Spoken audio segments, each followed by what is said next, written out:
Deputy Chairman Fred Hampton of the Illinois Black Panther Party. Repeat after me. I am a revolutionary. I am a revolutionary. I am a revolutionary. I am a revolutionary. I am a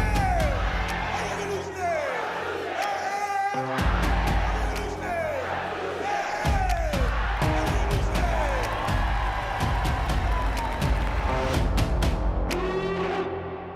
You're looking at 18 months for the stolen car, 5 years for impersonating a federal officer, or you can go home. The Black Panthers are forming a rainbow coalition of oppressed brothers and sisters of every color. Their aim is to sow hatred and inspire terror. I will learn all that I can. These ain't no terrorists. You can murder a liberator, but you can't murder liberation. You can murder a revolutionary, but you can't murder revolution. And you can murder a freedom fighter, but you can't murder freedom.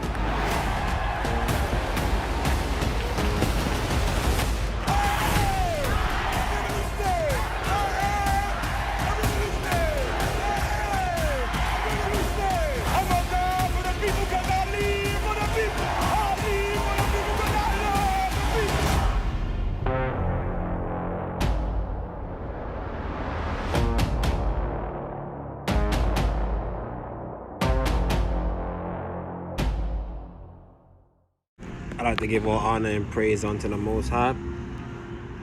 And yeah, you seen the trailer. That's the new trailer for the Black Panther movie, man. You know, I'm not gonna lie, it looks pretty good, man. You know, and I don't know how accurate it's gonna be, you know, as far as the truth, because you know the CIA likes to screen a lot of these movies before they comes out and extract a lot of truth. You know, but it looks good, man. You know, and when I seen the title, I said, man, that's kind of blasphemous. But then I understood that, that wicked serpent, J. Edgar Hoover, was trying to always stop the unity of Negroes, man, and, they had a fear of the next Black Messiah rising up. That's what they were trying to stop, the Black Messiah. So I guess I get the title, why they named it that, and, this movement, the Black Panther movement, we know that, we had it was a Judas,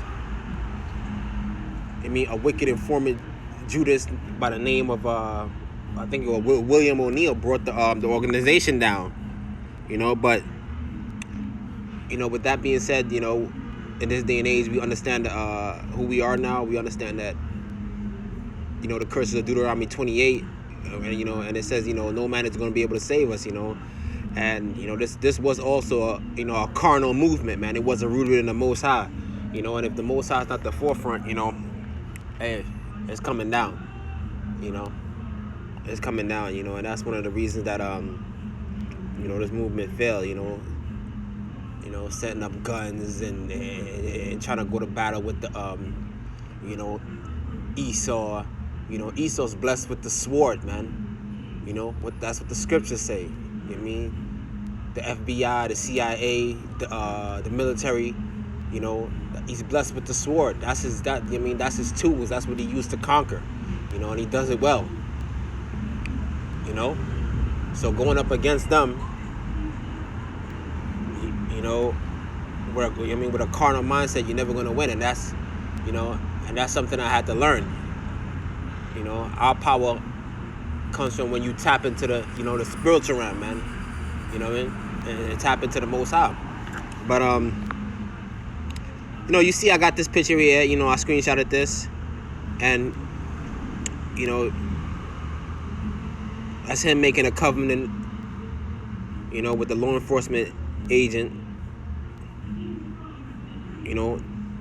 to take the Black Panthers down. The wicked join hand in hand. So we're gonna take a look at this guy real quick, man. So right here, this is a picture of this wicked nigga, William O Neal, that the FBI used to take the to infiltrate the Black Panthers and, you know, dismantle the group. And, you know, he infiltrated the group. He became chief of security, and, you know, he gave them a layout of Fred Hampton's apartment or his room or something like that, you know. And they came in. He came in that night, and you know, he drugged his drink.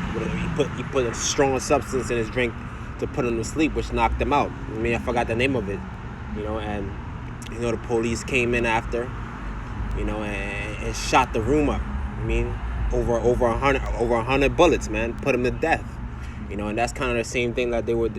It reminded me of the same thing that they did to me. I mean, but you know what I mean. I tapped into the Most High. I mean, the Most High let me drink that drink, man. You know, he didn't let me drink all of it. That strong drink, you know. And it had some slimy nigga, I mean, with braids in Los Angeles. That was the one that came into my room and did that joint, you know. And you handlers that, I mean, you overseeing everything. You need to watch him, because the Most High is gonna put him to death, man. I mean, the Lord is gonna put him to death for that, man. You know. So that's the same thing. I mean, with the same tactics, nothing new under the sun. The same thing that they did to the Fred. I mean, that's what they did to me. But I mean, all praise to the Most High. The Lord ain't let me go out like that. You know what I mean? I was able to, I mean, evade that. You know what I mean? The Most High. I mean, He's with me, man. You know, because I'm not tapping into the, I mean, being carnal and all that stuff. You know, so that's the type of slimy niggas that they got out here. You know what I mean? You know, that'll do anything. You know, and I want to say this. You know what I mean? Don't think that your story is not going to be told, man. You know, the scripture says judgment's going to be returned on the righteousness, man. So all you guys that's doing, I mean, all this evil, wickedness and all manner of wickedness. I mean, don't think that your story's not going to be told. You think when this guy was doing this, you know, he thought that a movie was going to be made about him one day. You know, this guy legacy is tarnished, man. Tarnished. He was a coward. He was weak. You know, he didn't want to endure. I mean, he didn't want to endure hardness, man, like a good soldier. So let's keep going, man.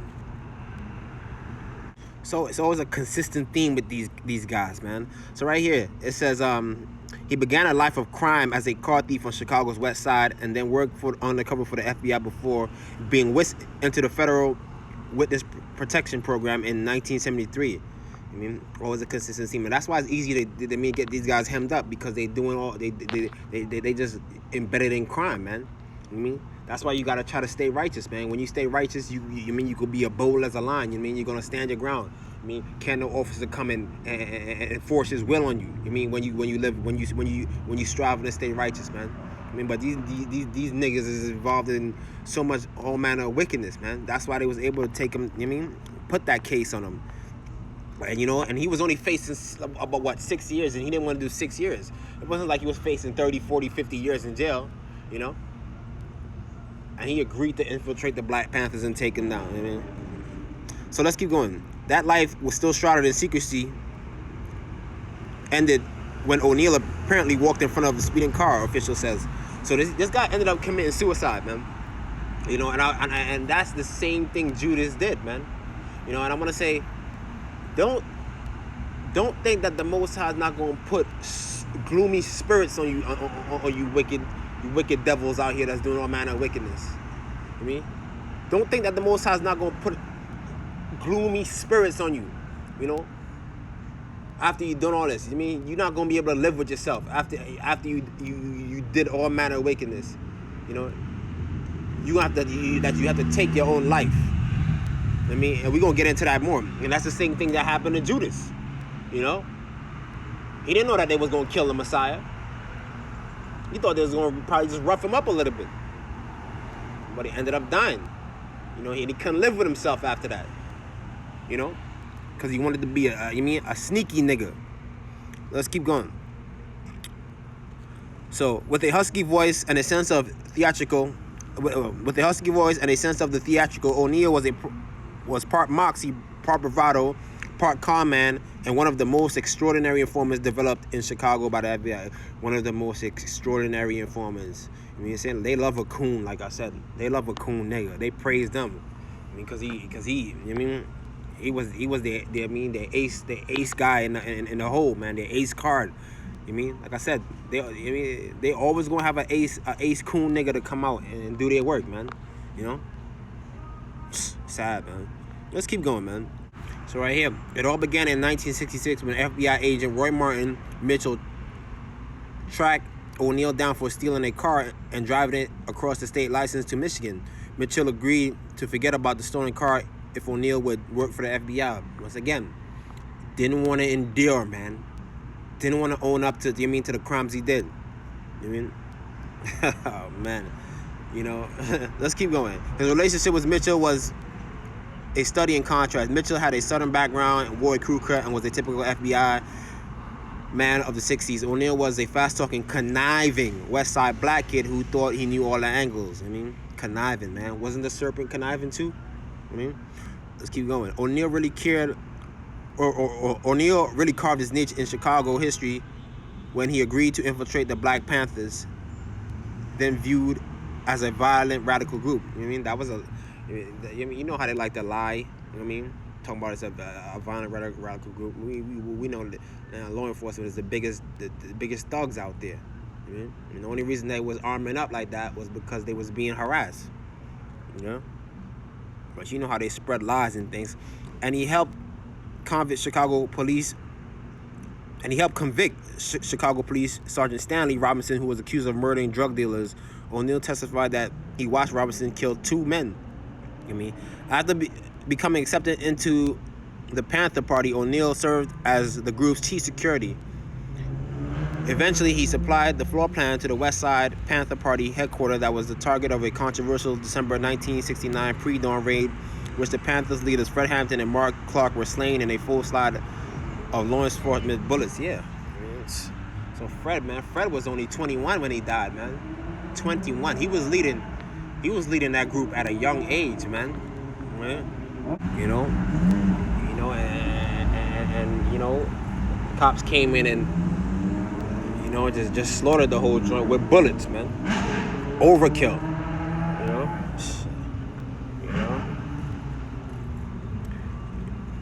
Oh man. This is what this wicked nigga did, man. So right here, let's read this. In a 1984 interview with the Tribune, apparently the last comments he publicly made, O'Neal acknowledged that he had thrived on the law enforcement work,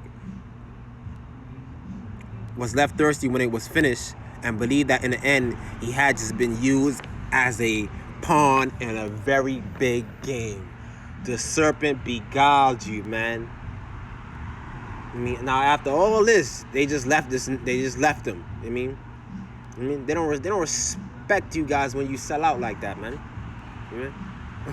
It's just a matter of time. They use you when you can. Of course, you're a big asset to them. You know what I mean? But after they done with you, hey, they need you no more. You know what I mean? And you hang around these men of valor, man, that was fighting. You know what I mean? Came around them and caused the leader to be put to death, man. You know? They said he was just a pawn in the very big game. Of course, they're not gonna tell you what's really going on. You know? And then can you imagine, like after, him seeing Fred dead, and then the Black Panthers, being dismantled, and he's seen the same law enforcement officials, the FBI officials, using other men of color to infiltrate their groups and break down their circles. And it was like, yo, I should have. I should have just went to jail. That's basically what he should have just did. Instead of tarnishing his honor like that, man. his honor is tarnished forever, man. You know? Yeah, they said he was a man of courage. He was a man of courage, you know, to do all manner of wickedness. He didn't have no courage when he was faced with a sentence, you know. That's the wicked calling him a man of courage, man. Or the law enforcement. After all this, he sat down and watched these guys dismantle every last one of these guys in this group, man. And he was one of the major causes of it. Shame and reproaches on him. Read a couple of these passages real quick. Bill Hampton, brother of slain Panther leader, speculated Wednesday that the guilt over his role as an FBI informant sparked a suicide. Yeah, just like what happened to Judas, man. Couldn't live with himself. I mean, couldn't live with himself after that, man. The act of being an informant he committed was unjust and ignorant.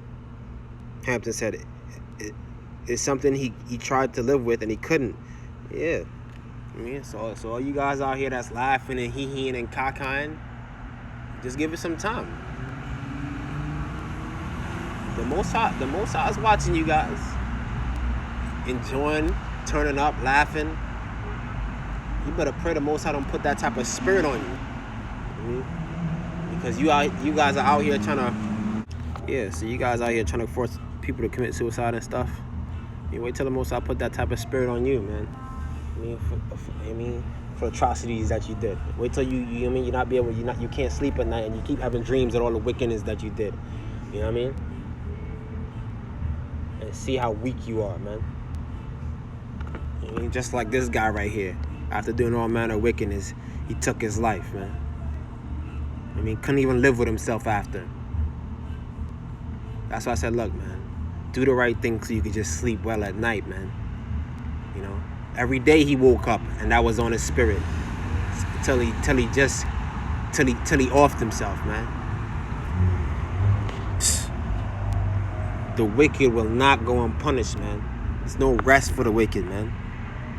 I mean, he took down good brothers, man. I mean, that was fighting for his ass, man, and everybody else's at the time.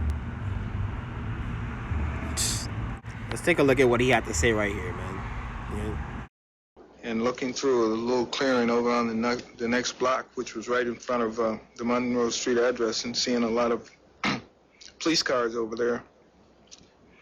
And at that time, Bobby Rush came to the office. He had just come from over there, or maybe the coroner's office. In any case, we walked back over there, and we both were speechless. We just walked through the house and saw what had taken place and where he died, and it was shocking. And then I just began to realize that the information that I had supplied leading up to that moment had facilitated that raid. I knew that indirectly I had contributed, and I felt it, and I felt bad about it. And then I got mad. You know, I had... and then I had to conceal those feelings, which made it worse. I couldn't say anything. I just had to continue to play the role. FBI headquarters authorized payment of a $300 bonus to informant William O Neal for, quote, uniquely valuable services which he rendered over the past several months. Wow. You see that? After all that work he did, $300, man, he got as a bonus. Now, that was back in 1960, so that was like, that maybe is like the equivalent of 2,000, maybe 500 today, $2,500 today, or 2006 maybe, you know. That's it? This nigga should have been stoned to death, man. I mean, you only playing yourself in the end. I mean, you know what I mean? You only playing yourself in the end, man. $300 they gave him, man. You know? And that, you know, what did Judas get? 30 pieces of silver, 330 pieces, you know. Oh man, niggas,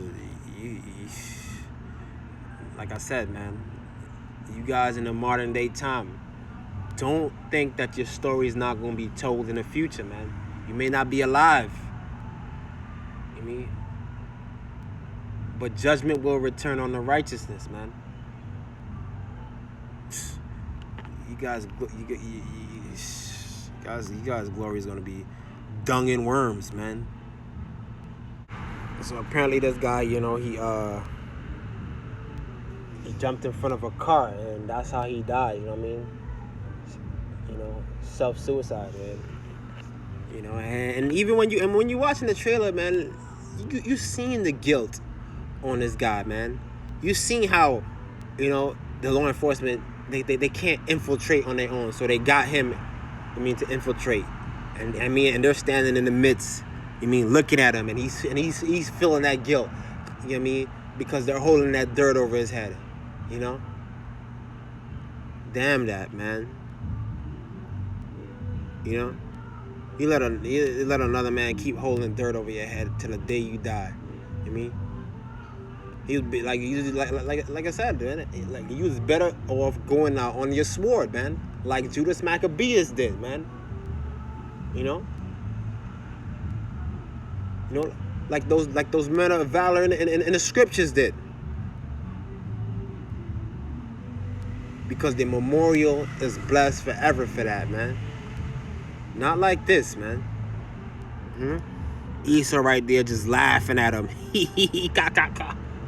And gave him $300 at the end of all of it. $300, man. You took down an entire organization, man. You know what I mean? Your own kin. Niggas need to be stoned, man. So right here, we're gonna take a look at this another guy real quick. This is was another informant. His and he actually has a long interview. His name is Darthard Perry. You can look him up online. It says one of the most detestable black informants in modern history was Darthard Perry, aka Ed Riggs. Said this shitbag was responsible for monitoring and infiltrating and destroying black movements. In 1973, he burned down the Watts Writers Workshop, a revolutionary cultural center in California. You know what I mean? It also emerged that Riggs had not only been sabotaging equipment at the workshop, but also used his association with it to infiltrate the Los Angeles chapter of the Black Panthers and numerous other organizations that promoted black culture, and ultimately being instrumental in their demise, man. So this guy came clean on an interview, man. It's a real old interview, man. You know what I mean? You can still find it online. You know, but the thing about him, and I respect that he came forward and he told the truth, you know what I mean? And, you know, about the tactics, about the FBI and things like that, and those records are still there, you know what I mean? Like, everything that he's talking about back then, yo, it's happening now. And that was in the 70s, so, I mean, and everything he's talking about is spot on, so you know, like their tactics is just advanced and way beyond our capabilities that we can even imagine now, because the stuff he was talking about back then, I was like, wow. You know what I mean? So yeah, man. You know, and this guy basically said this. I mean, after all the stuff that he did right here, he said, you know, he has a daughter, but he can't see her because every time he comes around him, the FBI shows up and he starts harassing him. You know, he didn't have any friends anymore. You know, he he was pretty much by himself. You know, and he worked for them. You know what I mean? He worked for them. Look at how they discarded him. Look at how they treated him after. You mean, and you took down all these organizations, man, because he was too scared to face judgment, man. I mean, you didn't want to endure. And look at how they do you after. That's what you going. This is what's coming to a lot of you guys. I mean, you guys out here looking and laughing and hee-heeing and cockeying and smirking. You mean? I said the Most High's gonna put these spirits on you, man. Just like Judas. You know what I mean? For your disloyalty, man. Oh, man. Right here, Stokely Carmichael, man. You know what I mean? He said he passed at the age of 57. You know, he claimed that the FBI infected him with cancer in an assassination attempt. So what you wicked niggas be doing out here, man? You know what I mean? Via the agencies that's telling you what to do, putting stuff in people's food. You know what I mean? To weaken them, torturing them with directed energy and things like that. You know what I mean? These are good brothers, man. You know what I mean?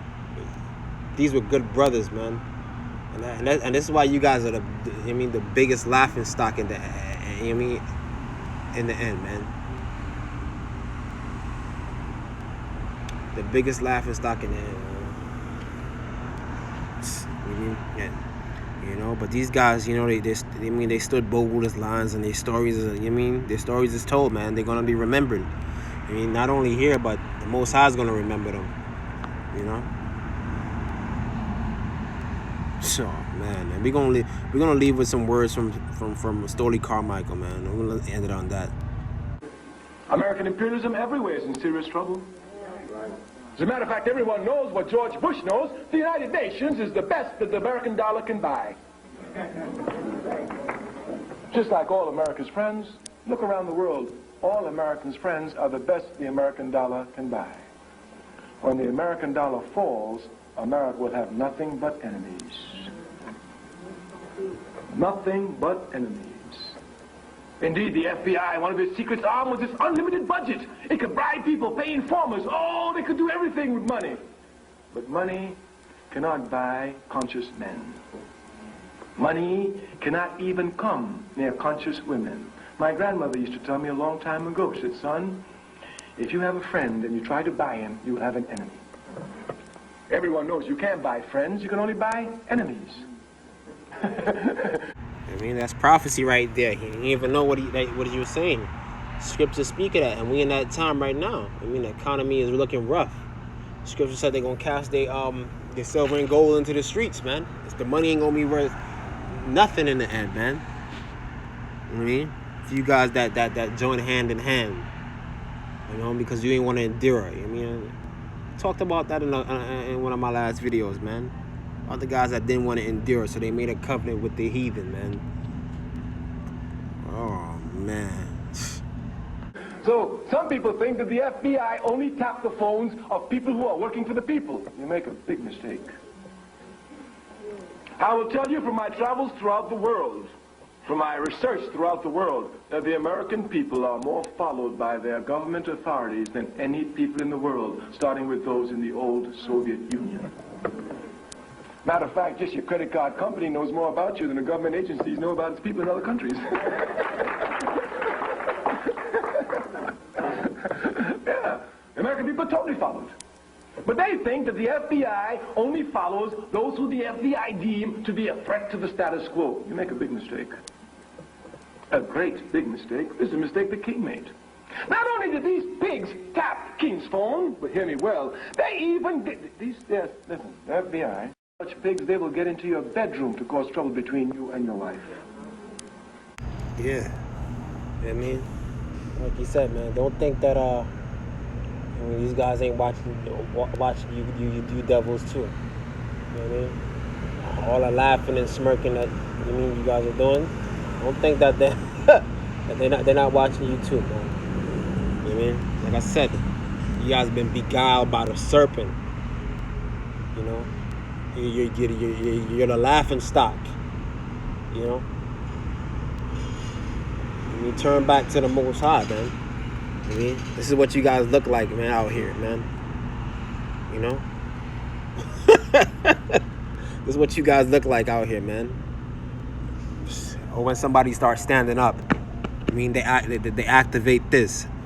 I mean, send out Ace Cardin. You mean Ace Coon. Yeah, man. You know, that Stokely was a sharp brother, man. Sharp brother, very well spoken, man. You know, a lot of things he talked about, we still going through today, man. Even though, like, I disagree with his views on Martin Luther King, but you know, it was different time frames. You know, that was back then. This is now. You know, and he didn't know that we were like, you know, the Israelites. He's still talking the Pan-Africanism thing, but you know, pretty sure if he was in this modern day age, he would have figured it out. You know what I mean? But fortunately, he's not here. So that's it, man. All praises to the Most High, man. I'm gonna cut this one off right now, and hopefully this was edifying, man.